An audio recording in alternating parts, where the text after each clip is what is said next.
அடுத்து வரக்கூடிய 2 நாட்களுக்கும் நமக்கு தமிழ்நாட்டுல மழை பொறுத்தவரை தொடர்ந்து பதிவாக வாய்ப்புகள் இருக்கு. எந்தெந்த மாவட்டத்துல மழை தொடர்ந்து நீடிக்கும், எந்தெந்த மாவட்டத்துல வெயிலுடைய தாக்கம் அதிகரிக்கும் அப்படின்னு சொல்லி தான் நம்ம பார்க்க போறோம்.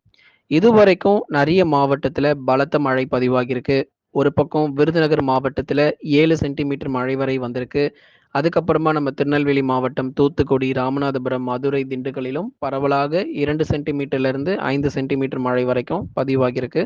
நீலகிரி மாவட்டங்கள்ல ஏற்கனவே 12 சென்டிமீட்டர் மழை பொழிவுகள் வந்ததெல்லாம் நம்ம பார்த்தோம். அடுத்தடுத்து வரக்கூடிய நாட்களிலும் தென் மாவட்டங்களில் குறைந்தது 3லிருந்து 5 சென்டிமீட்டர் மழை வரை கண்டிப்பாக இருக்கும். அதுல நமக்கு எந்த மாற்றமும் கிடையாது.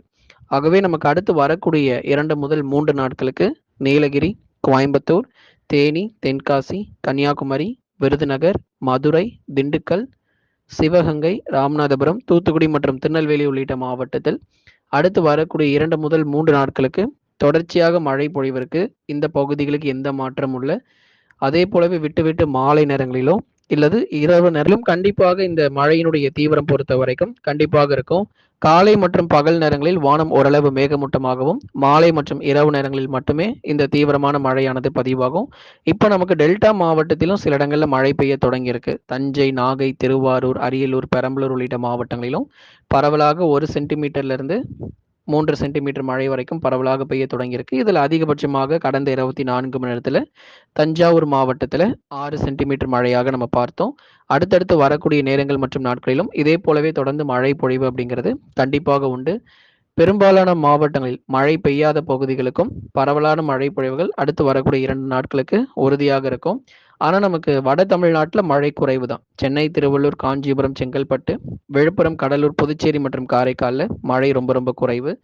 அது மட்டும் இல்லாமல் வேலூர், திருப்பத்தூர், ராணிப்பேட்டை, திருவண்ணாமலை, சேலம், கரூர், நாமக்கலிலும் பகல் நேரங்களில் 39 டிகிரி செல்சியஸ் முதல் 40 டிகிரி செல்சியஸ் வரை பதிவாகிறதுக்கான வாய்ப்பு இருக்கு. மற்றபடி நமக்கு டெல்டா மாவட்டங்களில் மிதமான மழையும், தென் மற்றும் மேற்கு தொடர்ச்சியில் ஒரு சில இடங்களில் அவ்வப்போது விட்டு விட்டு கனமழையும் அடுத்தடுத்து வரக்கூடிய 2 முதல் 3 நாட்களுக்கு எதிர்பார்க்கலாம். எல்லா மாவட்டத்திலையும் கனமழை ரொம்ப தீவிரமா இருக்குமா அப்படின்னா கண்டிப்பா கிடையாது. சில மாவட்டங்கள்ல மட்டும்தான் நமக்கு மழை கிடைக்கும்.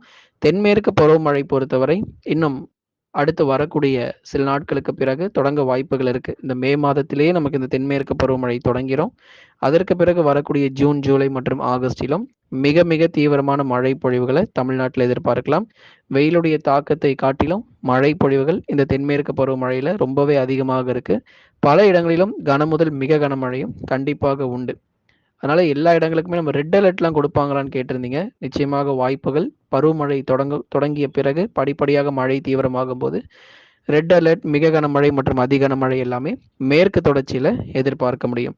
நண்பர்களே, மறக்காம நீங்க லைக் பண்ணுங்க, சப்ஸ்கிரைப் பண்ணி தொடர்ந்து சப்போர்ட்